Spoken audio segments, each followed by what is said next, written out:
ሁላችንም ብንሆን አንድ ጊዜ ታማኝነቱን ላጓደለ ሰው ሁለተኛ ምስጢር አንነግርም። ብዙ ዘመን ታማኝነታችንን ላጓደለ ለእኛ ግን እግዚአብሔር ብዙ ምስጢር ይነግረናል። የእግዚአብሔርን ቸርነት የምናየው በመኖራችን ብቻ ሳይሆን ቃሉን በመማራችን ነው። እግዚአብሔርን ቸርነት የምናየው በመኖራችን ብቻ ሳይሆን ለእኛ ቃሉን በመስጠቱም ቸርነቱን እናያለን። ስለዚህም በዚህ ዓመት ላይ ደግሞ የሱን ቃል እንድናጠና ስለፈቀደልንና እንደገና ደግሞ ይህንን ጊዜ አሳልፎ ስለሰጠን በእውነት እንደገና ነው ስሙ ክብር ይሁን። እሺ የትምህርታችን ያው ርዕስ የማቴዎስ ወንጌል ትርጓሜ ነው። የማቴዎስ ወንጌል ትርጓሜን ነው የምናየው።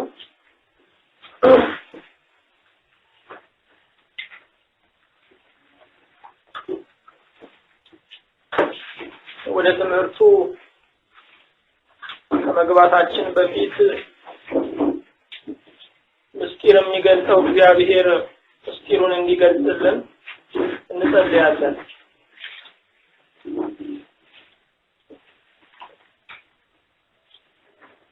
ሁሉንም የምትይዝ ሁሉንም የምትገዛ የእስራኤል አምላክ የሁላችን ተስፋ እናመሰግናለን።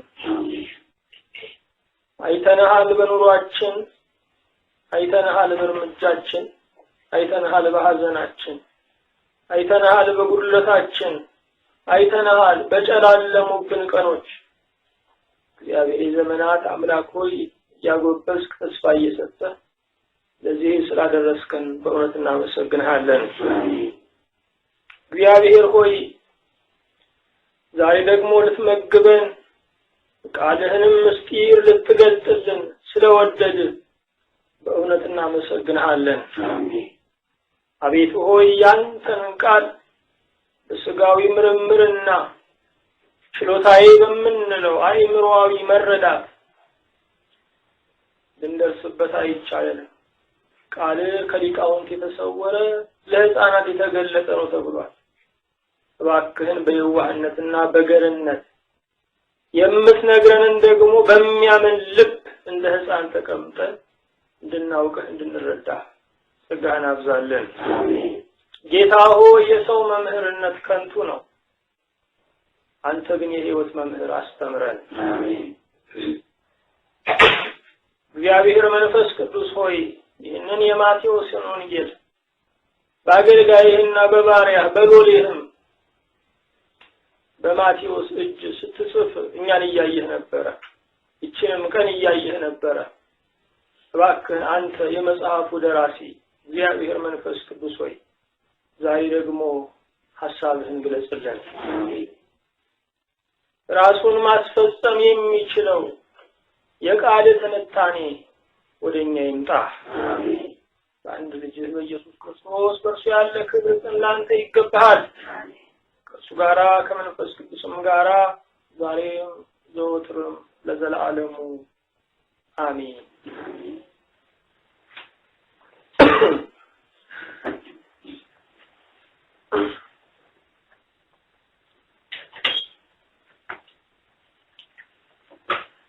የማቴዎስ ወንጌል ትርጓሜን ነው እንደ እግዚአብሔር ፈቃድ የምንጀምረው።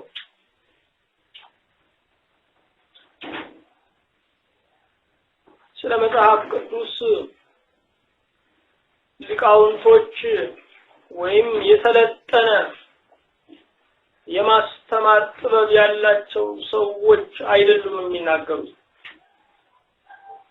መጽሐፍ ቅዱስ ራሱን የሚተርክ መጽሐፍ ነው። መጽሐፍ ቅዱስ ስለራሱ የሚናገር መጽሐፍ ነው። መጽሐፍ ቅዱስ ራሱን የሚተረጉም መጽሐፍ ቅዱስ ስለራሱ የሚናገር መጽሐፍ ነው። የትርጓሜ መመሪያዎችን ስንመለከት መጽሐፍ ቅዱስ በመጽሐፍ ቅዱስ እንደሚተረጎም እንረዳለን።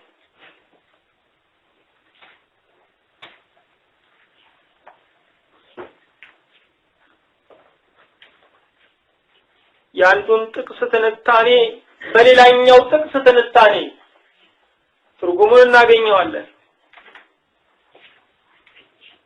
ይሄ ብቻ አይደለም። መጽሐፍ ቅዱስ ቋሚና ዘላለማዊ ከሆነው ከእግዚአብሔር ሐሳብ በመነሳትም እንተረጉመዋለን።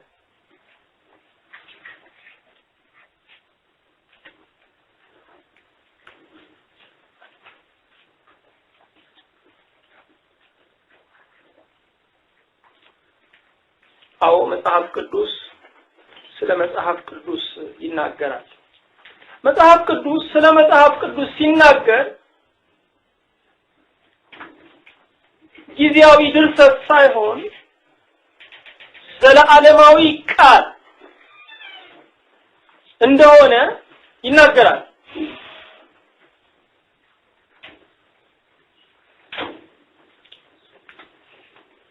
ከመጽሐፍ ቅዱስ በስተቀር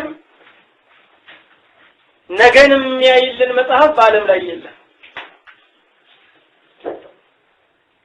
ምክንያቱም ያልተኖሩ ዘመኖቻችንን እንኳን የምናየው በመጽሐፍ ቅዱስ ነው።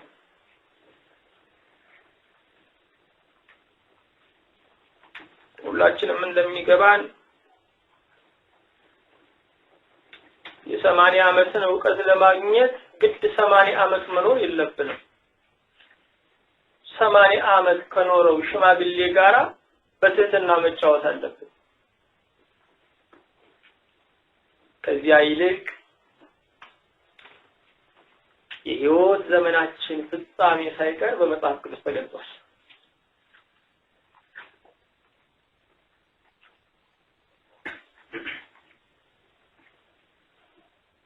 ሲነገር እንደምንሰማው በዓለም ላይ የግለሰቦችን የማህበራትን አይደለም የነገ የአገር ዕጣን በትክክል ወይም በእርግጠኝነት መናገር አይቻልም። መጽሐፍ ቅዱስ ግን ይህ ዓለም አልፎ ፍርድ እንደሚከናወን ሁሉ ይናገራል። ስላለው ነገር መናገር በማይቻልበት ዓለም ላይ ካለመኖር ቀጥሎ ስላለው ነገር መጽሐፍ ቅዱስ ይነግረናል።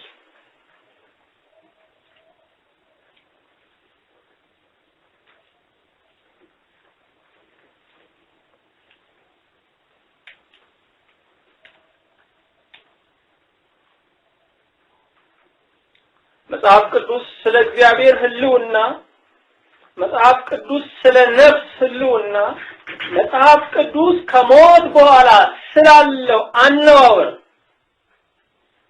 ይናገራል።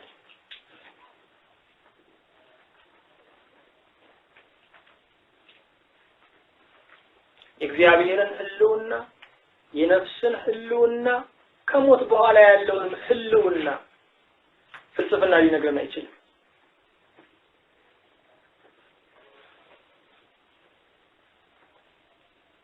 ከየት እንደመጣንና ወዴት እንደምንሄድ፣ ከየት እንደመጣን ለምን እንደምንኖርና ወዴት እንደምንሄድ ሳናውቅ ማለት የመጨረሻው ምስኪንነት ነው።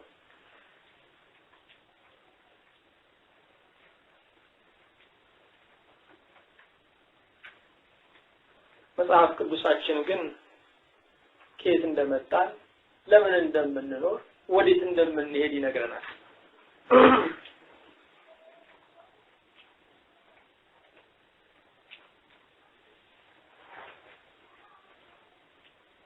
ሕይወት መንገድ መሆኗ ታምኖበታል።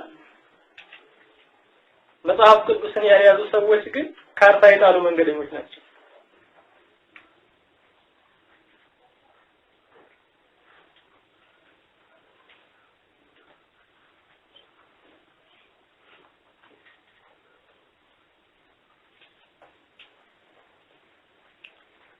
አሁንም መጽሐፍ ቅዱስ ስለራሱ ሲናገር ይሄንን መጽሐፍ ብላው ነው የሚለው።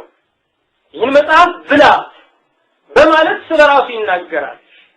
ስለዚህ መጽሐፍ ቅዱስ የሚበላ መጽሐፍ ነው ማለት ነው።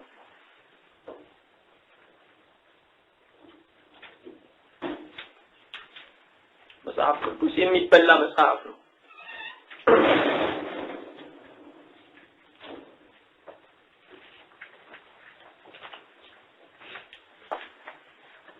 መጽሐፍ ቅዱስ የሚበላ መጽሐፍ ከሆነ ዓለሙ ስንቅ የሚያስጨርስ በረሃ ነው ማለት ነው።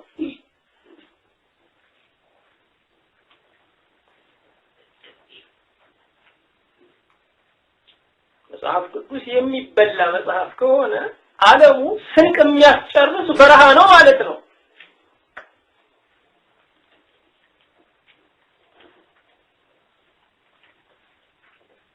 የራበው ሰው ሌማቱን ቢስመው አይጠግብም። ከፍቶ ቢሆን በልቶ ቢያላምጠው ግን ይጠግባል። ሕዝባችን በመንፈስ ተርቧል፣ ግን ሌማቱን እንደሚስም ረሃብተኛ ነው። መጽሐፍ ቅዱስን ከዝኖ ይሳለመዋል።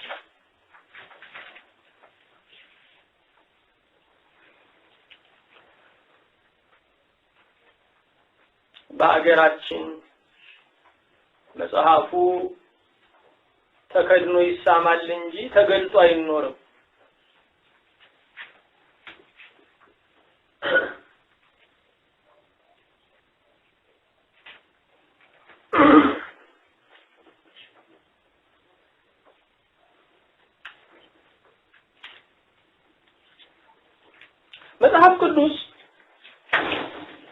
መጽሐፍ ቅዱስ የሚነበብ መጽሐፍ ነው።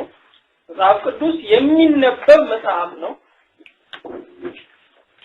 የሚጠና መጽሐፍ ነው።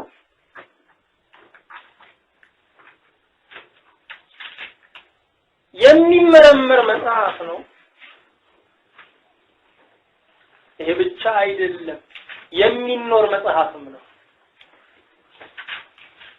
መጽሐፍ ቅዱስ ይነበባል፣ ይጠናል፣ ይመረመራል፣ ይኖራል።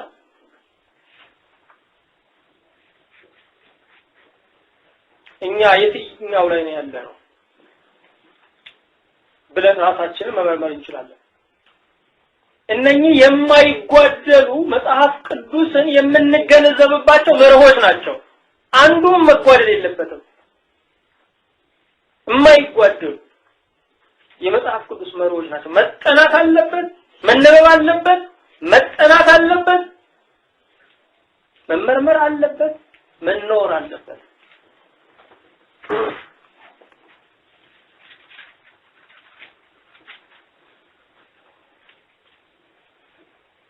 የእስራኤል ልጆች ከባቢሎን ምርኮ በኋላ አንድ ልማድን ወይም አንድ መንፈሳዊ እድገትን አካብተዋል። ይሄው ምንድነው ስንል የምኩራብ አገልግሎት ነው።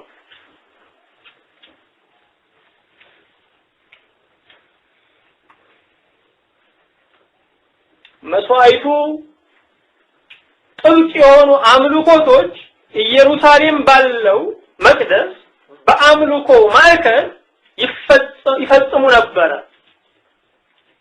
ከባቢሎን ምርኮ በኋላ ግን ከመቅደሱ ባሻገር በምኩራቦች እግዚአብሔርን ማምለክ ጀምረዋል። በዝሮት ነው የሚኖሩት፣ በስደት ነው የሚኖሩት። ስለዚህ በሚኖሩበት ሀገር ምኩራብ እየሰሩ እግዚአብሔርን ያመልኩ ነበር። የመጀመሪያ አምልኮትን የሚፈጽሙበት መንገድ ምንድነው ስንል መጽሐፍ ቅዱስ ይነበባል። መጽሐፍ ቅዱስ ሲነበብ መስማት አንዱ አምልኮት ነበር።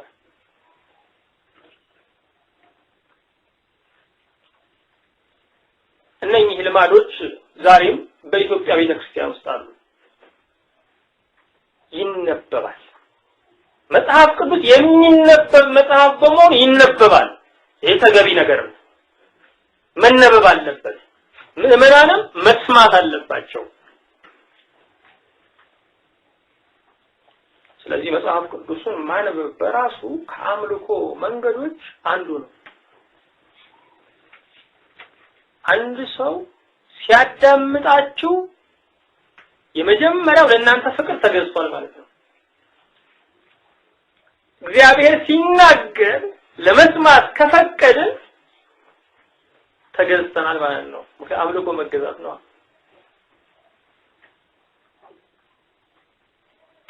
ስለዚህ መጽሐፉ መነበብ አለበት። በልዑል ቃል መነበብ አለበት። ከፍ ባለ ቃል ጥርት ባለ ሁኔታ መነበብ አለበት።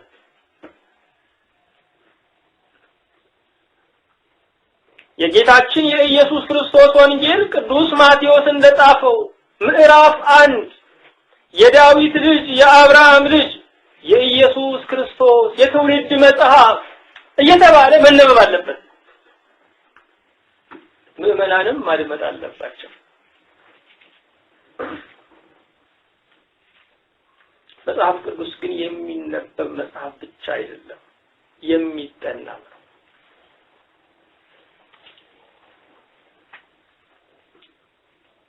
ብዙ ሰዎች የሚሉት ነገር አለ። መጽሐፉን እንደዚህ አድርጌ እንደው ግልጽ ሳደርገው በቃ ካለውበት ሁኔታ ጋር የሚስማማ ነገር ነው የማገኘው። ስለዚህ ያለኝ ልምድ መጽሐፉን እንደዚህ አድርጌ ክፍል አድርጌ በቃ አይኔ ያረፈበትን ማንበብ ነው ይላሉ። ልክ ነው፣ መልስ ሊሆናቸው ይችላል። እግዚአብሔርም በዚህ መንገድ ተናግሯቸው ሊሆን ይችላል። ይሄን አንክድም። መጽሐፍ ቅዱስ ግን በስርዓት የሚጠና መጽሐፍ፣ በስርዓት የሚጠና መጽሐፍ።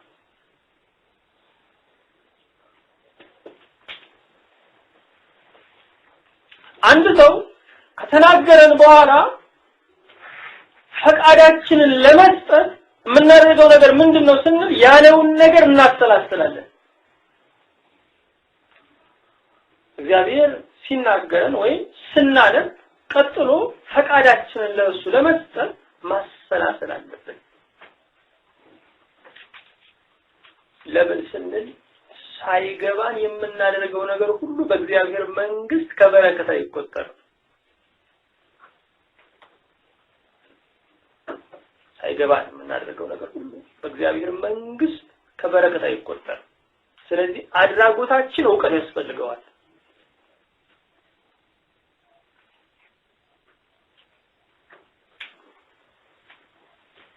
አዎ መጽሐፍ ቅዱስ ይጠናል።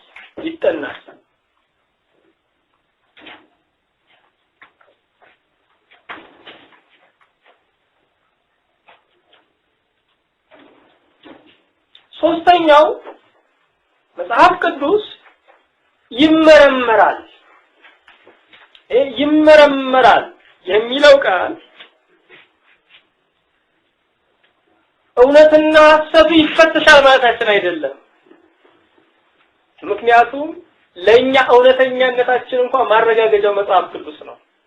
የሱን እውነትነት አንጠራጠርም። ይመረመራል ማለት ምን ማለት ነው ስንል ጠልቆ ይቆፈራል ማለታችን ነው።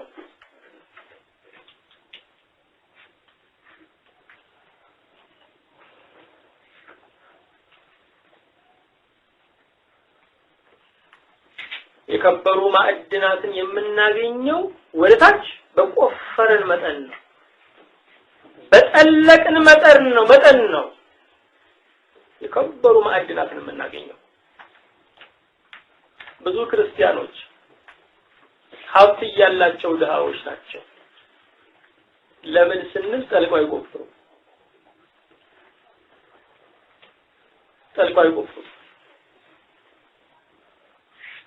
መጽሐፍ ቅዱስ ግን የሚመረመር መጽሐፍ ነው።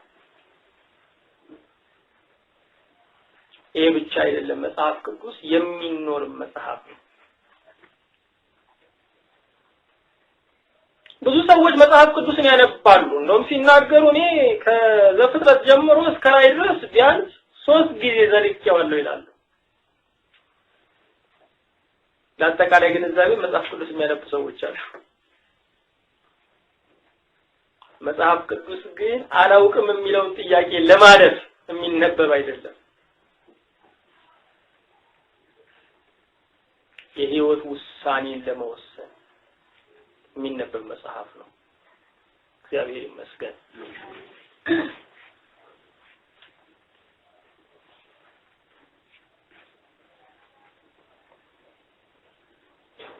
የመጽሐፍ ቅዱስ ሐሳብን ለመረዳት የመጽሐፍ ቅዱስን ሐሳብ ለመረዳት መዝገበ ቃላት መልካም ነው። መጽሐፍ ቅዱስ መዝገበ ቃላት ይሄ ብቻ አይደለም። የትርጓሜ መጽሐፎች ጠቃሚ ናቸው። መተርጉማኖች ሊቃውንቶቹ ደግሞ አስፈላጊ ናቸው። ትልቁና ዋነኛው የመጽሐፍ ቅዱስ መክፈቻ ቁልፉ ምንድነው ስንል መታዘዝ ነው።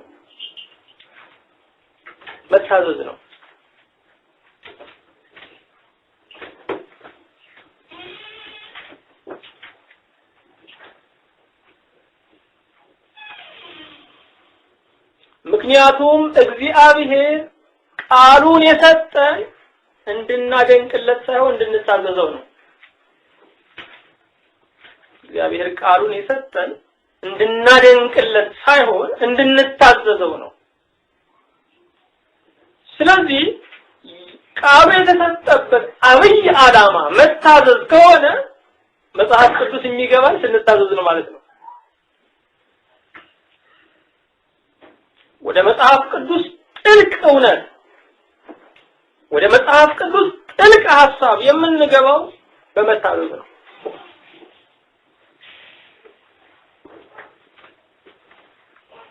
ስለዚህ መጽሐፍ ቅዱስን ከምንረዳበት ወይም ከምንገነዘብበት መንገድ መጀመሪያው መታዘዝ ነው። በእግዚአብሔር ፈቃድ እንግዲህ የማቴዎስ ወንጌል ትርጓሜን ነው ለማየት የተሰባሰብነው። ደግሜ እንዳልኳችሁ ችሎታዬን ብታመን በዚህ ቦታ ላይ አልቆምም ነበር። ነገር ግን መንፈሱ የታመነ ነው።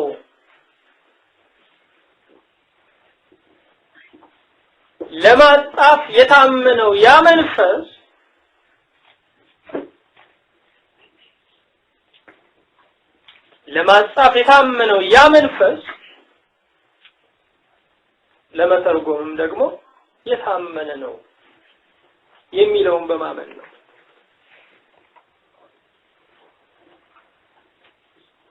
የቤተ ክርስቲያን ትልቅ ግቧ ምንድነው? የቤተ ክርስቲያን ትልቅ ግቧ ምእመናንን ማጽናትና ማጽናናት ነው።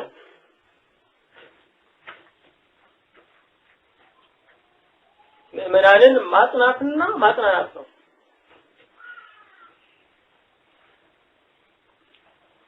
ዓለሙ መሰረት የሌለው የሚያረገርግ ነው።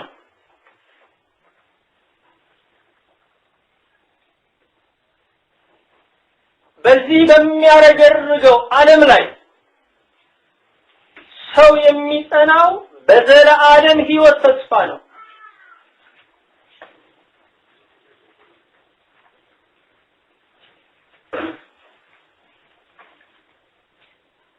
ሰው ብዙ ነገሮችን ሊያገኝ ይችላል።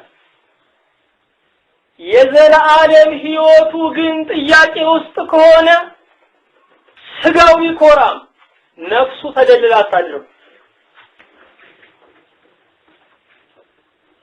ሰው በዚህ ዓለም ላይ ብዙ ነገሮችን ሊያተርፍ ይችላል። የዘላለም ሕይወቱ ግን ጥያቄ ውስጥ ከሆነ ስጋው ይኮራ እንኳን ነፍሱ ተደልላ አታድርም። ምክንያቱም ዘላለምን የሚያህል ስደት ይዞ ሰው እንዴት በጊዜው ይደላደላል? እንዴት በጊዜው ያርፋል?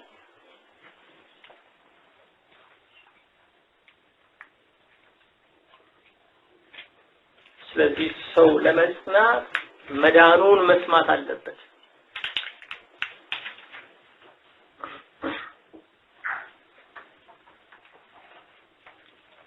መዳኑን ያልሰማና ያልተቀበለን ሰው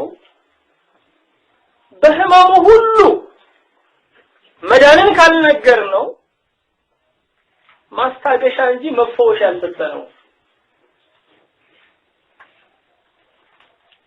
ያለ ዘላለማዊ ሕይወት የጸና የሚመስለን ሰው ያገረሽበታል።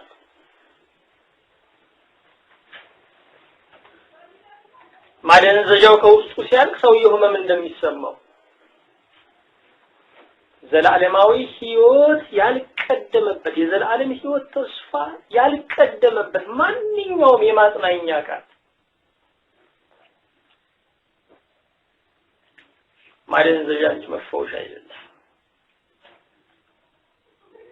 ማጽናኛው ከውስጥ ባለቀ ጊዜ ህመምና ባዶነት ይጀምራሉ።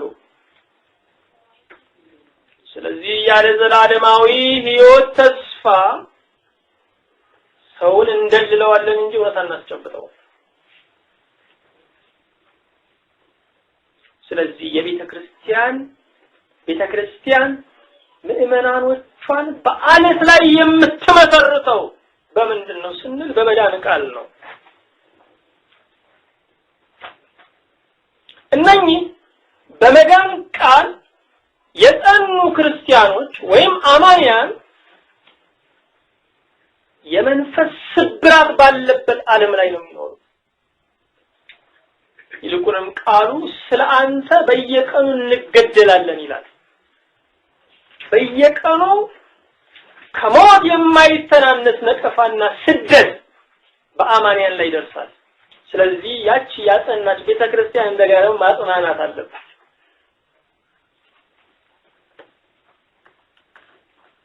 ማጽናናት አለባት።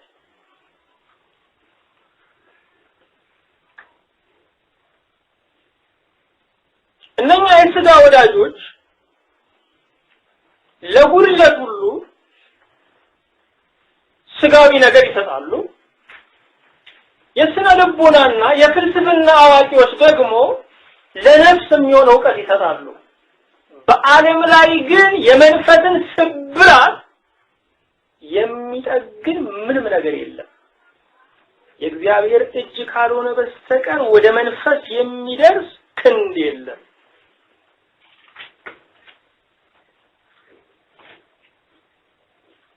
ስለዚህ ለመንፈስ ስብራት ዓለም በፍልስፍና በሳይኮሎጂ ነፍስን ወይም ዕውቀትን ለመጠገን ትሞክራለች። ያ ግን ህመምን ያብሳል። ቤተክርስቲያን ግን የማጽናናት አደራ አለባት። አዎ ሰው የሚጸናበት የዘላለም ሕይወት ተስፋ የሚጽናናበት መፈወሻ ምንድነው ስንል ኢየሱስ ክርስቶስ ነው።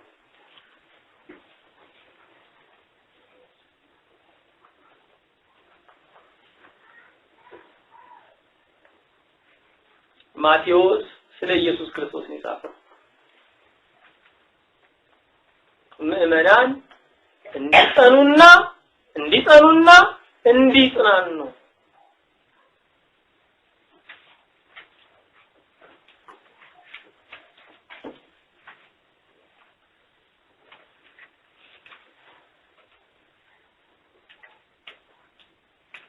ስለ ኢየሱስ ክርስቶስ በሰማንና ባነበብን ቁጥር እምነታችን ይጠነክራል፣ ተስፋችን ይለመልማል፣ ኃይላችን ይታደሳል፣ መጽናናታችን ይበዛል።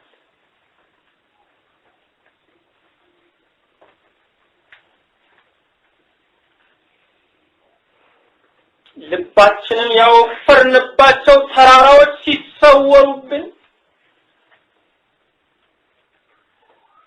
የማይሞሉ የሚመስሉ ሸለቆዎች ወይም ጥያቄዎች ሲገጥሙን መፍትሄው የኢየሱስ ክርስቶስ ቃሎች ብቻ ናቸው።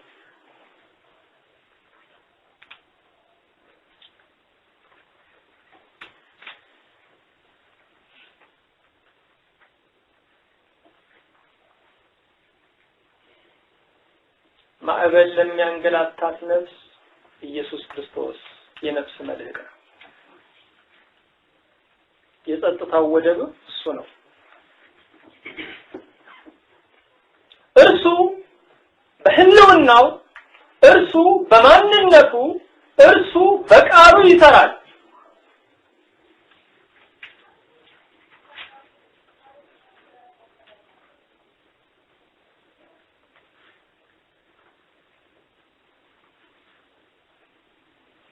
ኢየሱስ ክርስቶስን በአዲስ ሁኔታ በአዲስ መልኩ በገለጥነው ቁጥር የህይወት ሌላኛው ጓዳ ይታየናል።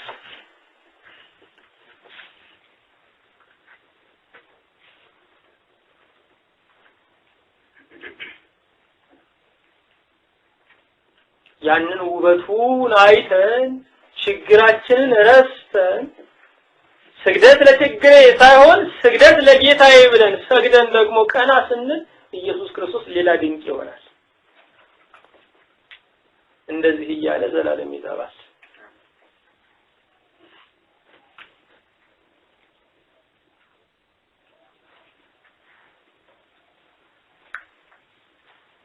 ሁለት ሺህ ዓመት በሙሉ ኃይላቸው የሚሰሙት የኢየሱስ ክርስቶስ ቃላት ናቸው።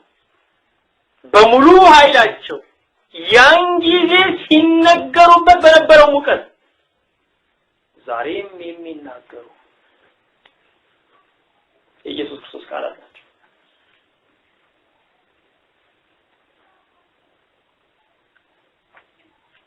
ቃሎቹ ሁሉ ሕይወትን ገዢ ቃላት ናቸው።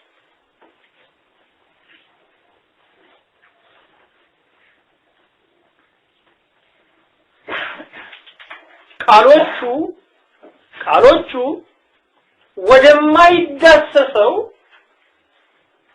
የሞራል ወይም የግብረገብ ውበት የሚያደርሱ ናቸው።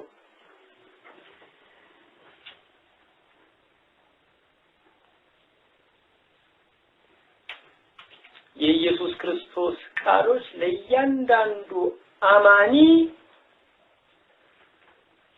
የቁንጅና መሳሪያዎች ናቸው።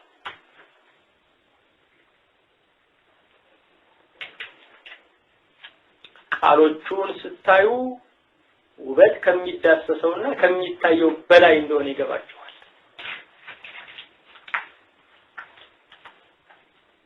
ውስጥን የሚያሱ የኢየሱስ ክርስቶስ ቃሎች ናቸው። ማቴዎስ እነኚህን ቃላት ነው ያሰፈረልን።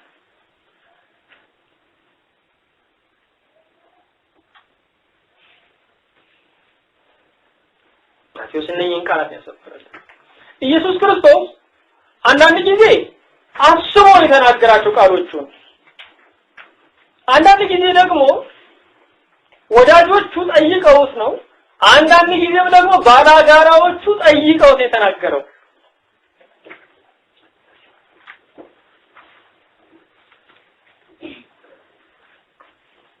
የተናገራቸው ቃሎች ሁሉ እኛን ስለጠገኑ ጠላቶቹም እንኳን እንደዛ ጠየቁ።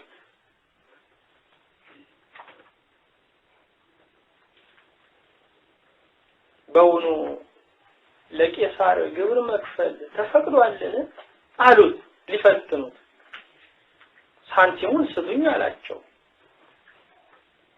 እዚህ ላይ ያለው ጽሕፈቱና መልኩ የማን ነው? ምክንያቱም በገዛ ጽሕፈቱ በገዛ መልኩ እንዴት ግብር ይከለከላል? የቄሳር። እንግዲህ የቄሳርን ለቄሳር የእግዚአብሔርን ለእግዚአብሔር ስጡ። ይሄ ለፈተና ከቀረበ ጥያቄ እኛ ያገኘነው መልስ ነው። እንኳን ጠየቁት እነኚህ ባላጋራው። ማቴዎስ እነኚህ ሁሉ ጽፎልናል፣ መዝግቦልናል።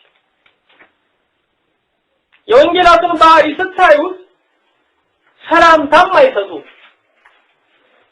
መሰናበቻም አይሰጡ፣ አስተያየትም አይጽፉ።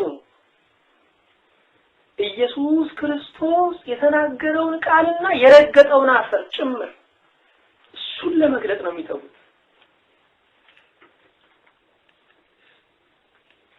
እንደዛ ባይሆን ኖሮ ወንጌል ተብሎ አይጠሩም ነበር፣ መልእክታት ወይም ታሪክ ይባሉ ነበር።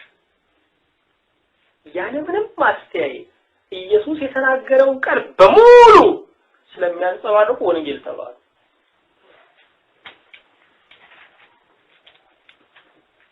ወንጌል ኢየሱስ ክርስቶስ ስለሆነ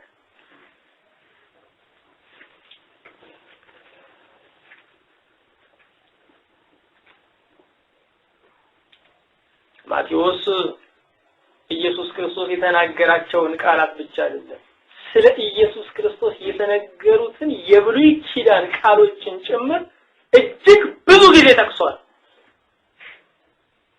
ስለዚህ እንደ ማቴዎስ አገላለጽ ኢየሱስ ክርስቶስ ለብሉይ ኪዳን ፍጻሜው ነው።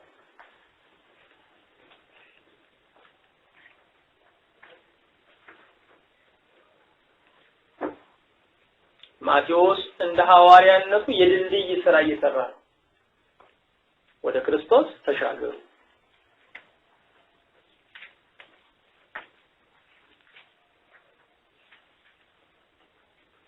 ለኛ መልእክት ያለው ዝም የማይለን ወዳጃችን መቼም ኢየሱስ ክርስቶስ ብቻ ነው።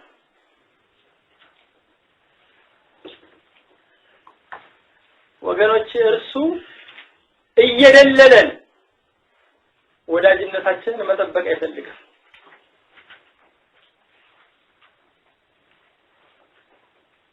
እውነቱን የሚነግረን እሱ ብቻ ነው። ለኛ መልእክት ያለው እሱ ብቻ ነው። ኢየሱስ ክርስቶስ ይናገራል። ብዙ ግርማውያን የነበሩ ነገስታቶች፣ ግርማውያን የነበሩ ጠበብቶች በዘመናቸው ሲናገሩ ሳር ቅጠሉ አጨብጭቧል፣ አድንቋል፣ በፍርሃት ተቀብሏል።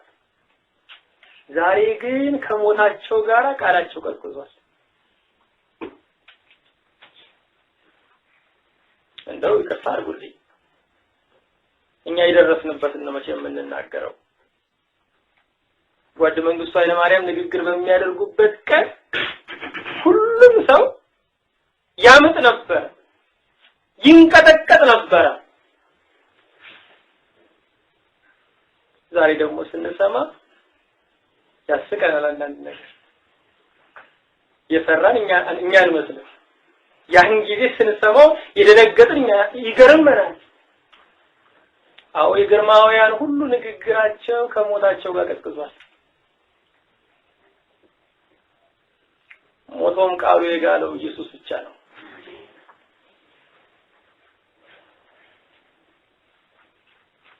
የኢየሱስ ክርስቶስ ቃሎች የማለፍ ሕግ አይገድባቸውም።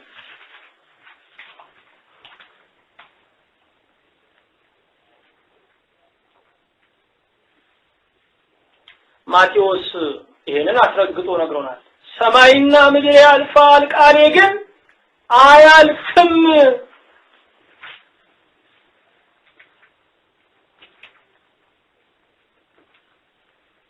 አዎ የኢየሱስ ክርስቶስ ቃሎች የማለፍን ሕግ ተቋቁመው የሚኖሩ ናቸው።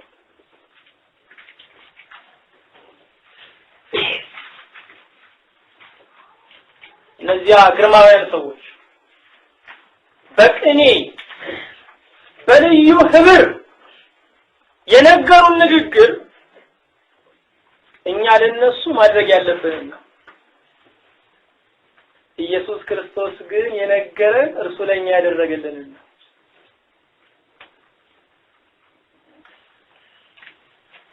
እነዚያ ግርማውያን በቅኔ በልዩ ህብር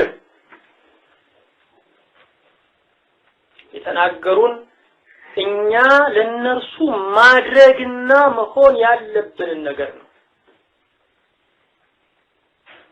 ኢየሱስ ክርስቶስ ግን ለኛ ያደረገልን ነገር እሱ ራሱ በዚሁ በማቴዎስ ወንጌል ላይ ላገለግል እንጂ ልገለገል አልመጣሁም ብሏል።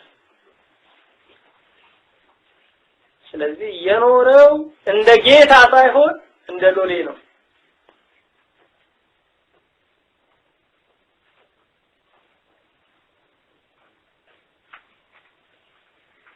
አዎ ወገኖቼ እርሱ ለኛ ተወለደ፣ እርሱ ለኛ ተሰደደ፣ እርሱ ለኛ ተጠመቀ፣ እርሱ ለኛ ሞተ፣ እርሱ ለኛ ተነሳ፣ እርሱ ለኛ ይኖራል። ስለኛ ሕያው ሆኖ የሚኖር ወዳጅ ማግኘት ረፍት ነው።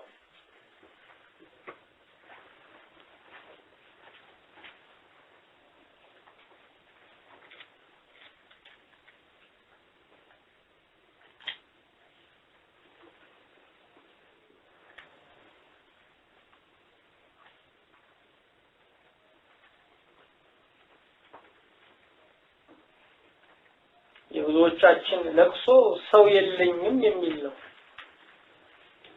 ኢየሱስ ክርስቶስ ግን ሰው ሊሆንልን ሰው ሆኗል። ይሄ ካልገባን ለቅሶ እንጉርጉሮ ገና ይቀጥላል።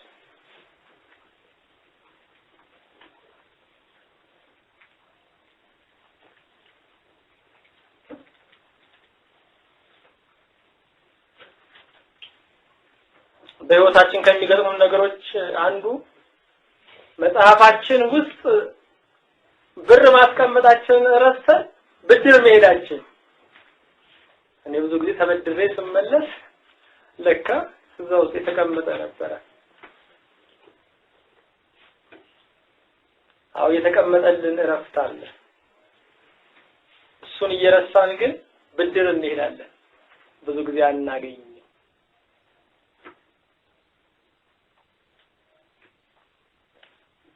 ብድር ዕዳ እየከፈለ ዕዳ ይጥላል።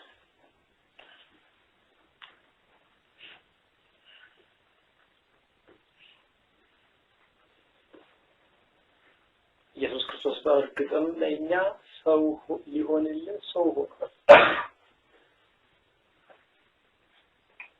የጌታችን የኢየሱስ ክርስቶስ ቃሉ ብቻ ሳይሆን ሕይወቱም ይሰብከናል። እንደነዚያ ፈሪሳውያን እንደነዚያ መንፈሳዊ የማስታወቂያ ሰራተኞች የምንሰራውን አትዩ፣ የምንናገረውን አድምጡ አላለም ክርስቶስ። የኖረውን ተናገረ።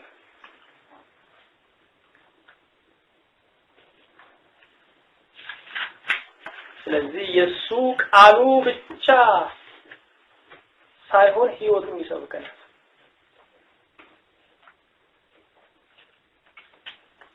ህልውናው ከፍቅሩ ጋር ተዳምሮ ያጽናናናል።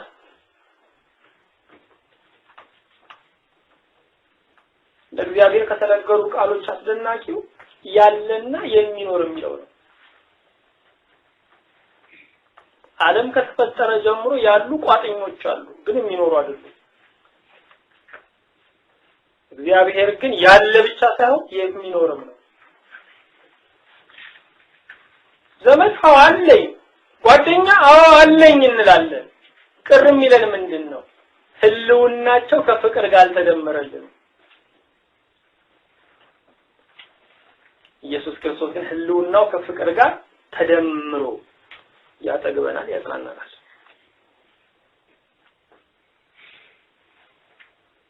እርሱ መልእክቱን ባስተላለፈበት ዘመን ስለ ብሔራዊና ስለ ዓለም አቀፍ ቋንቋዎች አልተጨነቀም። የእግዚአብሔርን ሐሳብ የሚገልጥበት ዋነኛ ቋንቋው ምን ነበር ስንል ፍቅር ነበር።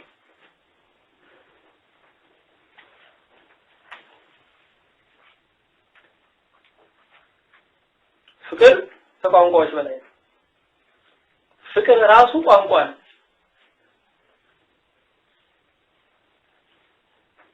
ታላችሁ አይደል እንዴ?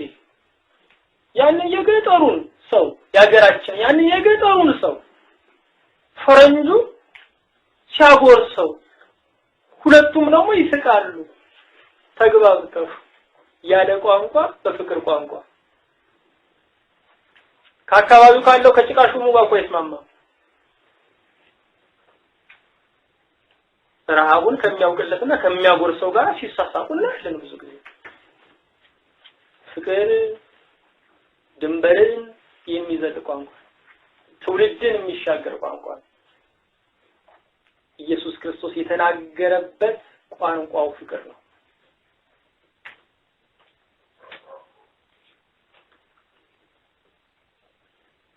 ኢየሱስ ክርስቶስ በዕብራይስጥ ኢየሱስ ክርስቶስ በአራማይክ ቋንቋ ነው የተናገረው።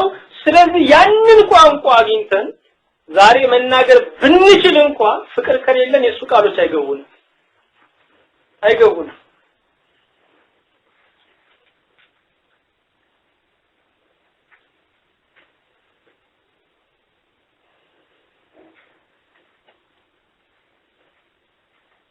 ምክንያቱም የቃሉ ቋንቋ የሚያዝነው ወደ ፍቅር ስለሆነ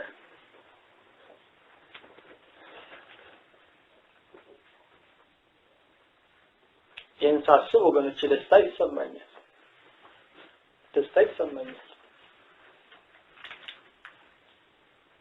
በህይወቴ አንዳንድ ጊዜ ኩራት የሚሰሙኝ ነገሮች አንዳንድ ጊዜ ይመጣሉ። ኩራት አያጸናም። የኢየሱስ ክርስቶስ ፍቅር ግን ያጸናል።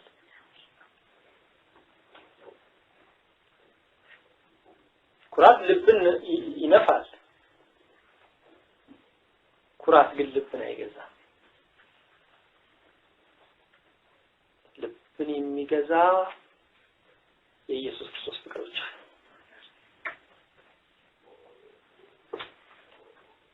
መቼም መቁሰል የበዛብን ሰዎች ነን። ብዙ ጊዜ ጦሮች ይወረወራሉ፣ በቀጥታ ያገኙንና ይወጉናል። ንግግሩም የሰው ክፉ ቃሉም የወዳጅ ክዳቱም ክሱም ስደቱም ይሄ ሁሉ ፍራጻ ነው መቼም እና አንዳንድ ጊዜ ይናፍቃል። በቃ በአንድ ነገር ውስጥ ድብቅ ብሎ ጦሩ ጥፍ ሲል ማየት ያ መደበቂያ የኢየሱስ ክርስቶስ ፍቅር ነው።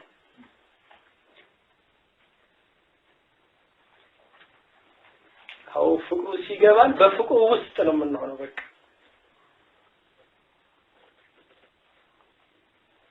እንደዚህ ተከልሎ መኖር፣ እንደዚህ አርፎ ይህንን ዓለም ማለፍ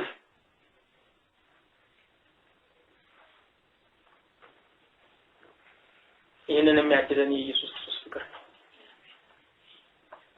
አስደናቂ ነገር ነው። ሌላው ኢየሱስ ክርስቶስ መልእክቱን ለቀጣይ ትውልድ ብሎ እንኳን አንድ መስመር አልጻፈም።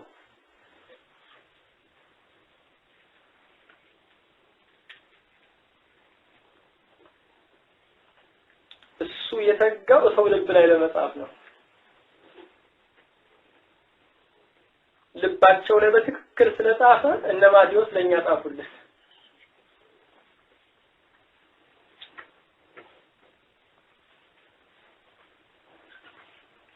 ብዙ ጊዜ የምንሰራው ስራ ለታሪክ እያልን ነው፣ እንደው ለቀጣዩ ትውልድ እያልን ነው። ኢየሱስ ክርስቶስ ቀጥተኛ አገልግሎቱ ግን ያ ያለው ትውልድ ነበር።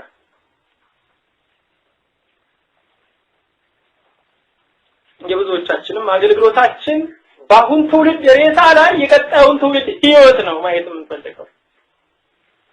ኢየሱስ ክርስቶስ ግን ለሚያየውም ያዝን ነበር።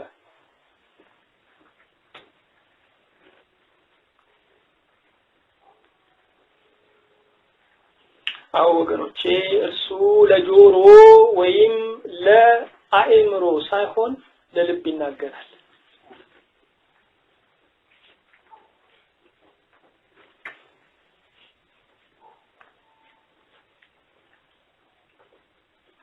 ክፍሉን አለፍ አለፍ እያልኩ ለማየት ሞክሬያለሁ።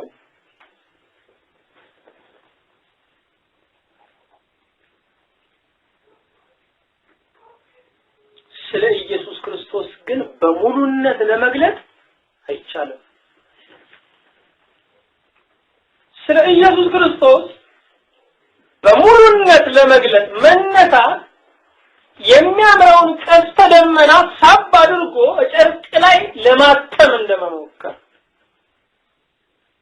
ወይም ያንን ጥዑም ዜማ በፊደል ቀርጾ ለማስደመጥ እንደመሞከር ነው።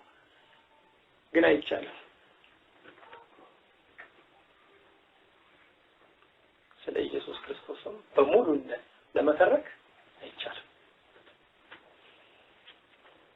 እቺ እንዳይን ጥቅሻ የሆነች እድሜያችንም አትበቃም።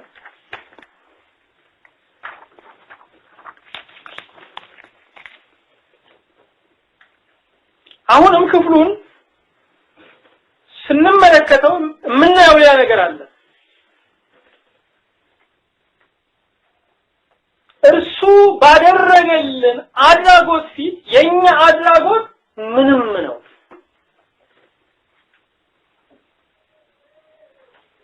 አዎ እኛ ጊዜያችንን ሰጠን፣ እሱ ህይወቱን ሰጠን። እኛ ያለንን ነገር ለእግዚአብሔር አበረከትን። ኢየሱስ ክርስቶስ ግን ህይወቱን እሱነቱን መስዋዕት አድርጎ አቀረበ።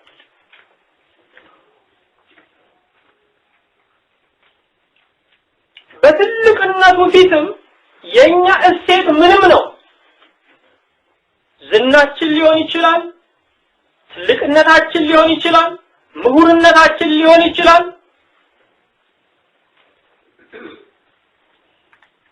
እሱ ያለፈውን ዘመንና የሚመጣውን ዘመን ዘላለምን የሚያይ አምላክ ነው። ስለዚህ ዕውቀቱ ከዕውቀታችን ጋር ብልጥግናው ከእሴታችን ጋር የሚወዳደርም አይደለም።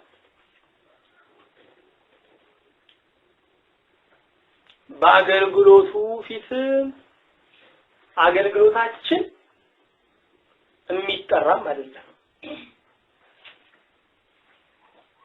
እኛ ወደ ጎረቤታችን ሄደን ነው የምናገለግለው።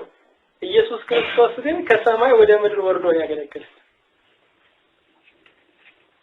ያንን የሰማይ ዜጋ ያንን የሰማይ ንጉስ ያገኘነው ደቀ መዛሙርቱ እግር ስር ነው። እግር ሲያጥብ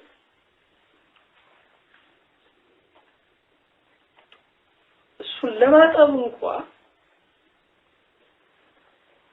እድለኛነት ይጠይቃል አይደለም? እሱ ግን የኛ ነገር አጠበ። በወዳጅነቱ ትዩም የኛ ፍቅር ምንም ነው።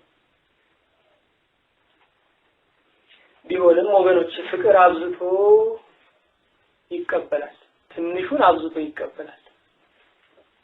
ስለዚህ ፍቅራችንን ስጦታችንን አብዝቶ ይቀበልልናል።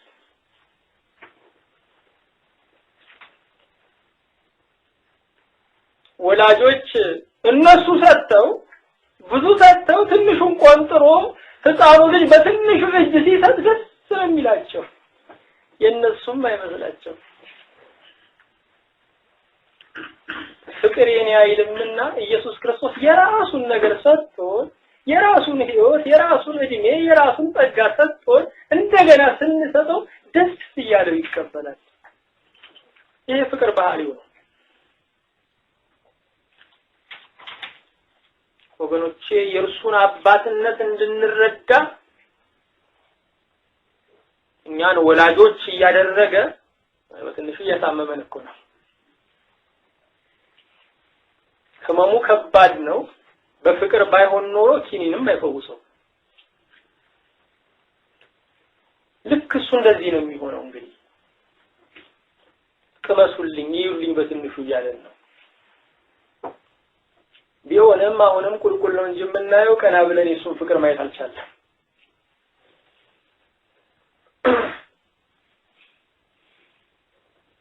ወገኖቼ በአገልግሎታችን ብዙ የተጨነቁ ሰዎች ይገጥሙናል። ችግራቸውን የሚገልጹበት ቃል በጣም ስል ነው። እያንዳንዱን ሐሳብ በልዩ ቃል ነው የሚገልጹት። እነሱን ለማጽናናት የምንሰጣቸውን ምክሮች ችግራቸውን እንዳልተረዳንላቸው እንደመቃወሚያ ዘዴ አድርገው ያዩታል። ስለዚህ ከመልሱ ጋራ የሚፋጭ ሌላ መልስ ያዘጋጃሉ። አንዳንድ ጊዜ መንፈሳዊነታችንን እንረሳውና ከሳይኮሎጂ አንፃር ከፍልስፍና አንፃር ችግራቸውን ለመዳኘት እንሞክራለን። ሲመለሱ ግን ሌላ ችግር ጨምሮ ይመለሳሉ። የኢየሱስ ክርስቶስን የቅድስና ውበት ብናሳያቸው፣ ቃሎቹን በጆሮአቸው ብናሰማቸው ኢየሱስ ክርስቶስ ትልቅ ችግራቸው ትንሽ ሆኖ ይመለሳሉ።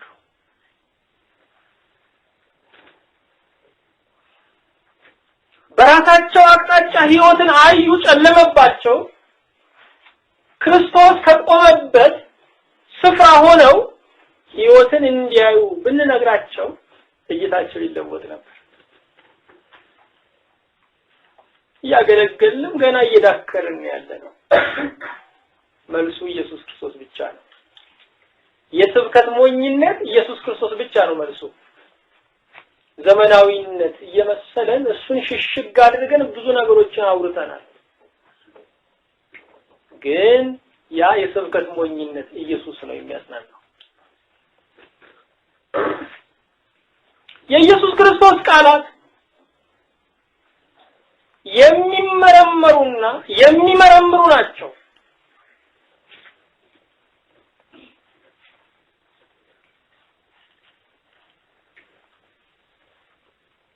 የኢየሱስ ክርስቶስ ቃላት የሚመረመሩና የሚመረምሩ ናቸው። ብዙ ጊዜ ቃሎቹን ጠልቀን ለማየት ስለማንፈልግ ወይም ስለማንሞክር የፈዋሽነታቸውን ኃይል እናጣበታለን።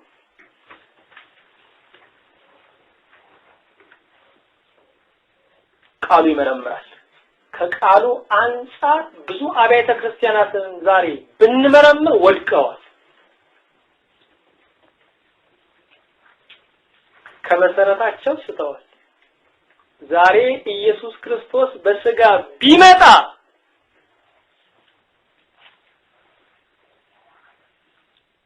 ብዙ አብያተ ክርስቲያናት ያባረሩታል። ምክንያቱም እንደሱ ቃሎች ለመኖር ፍላጎት የላቸው።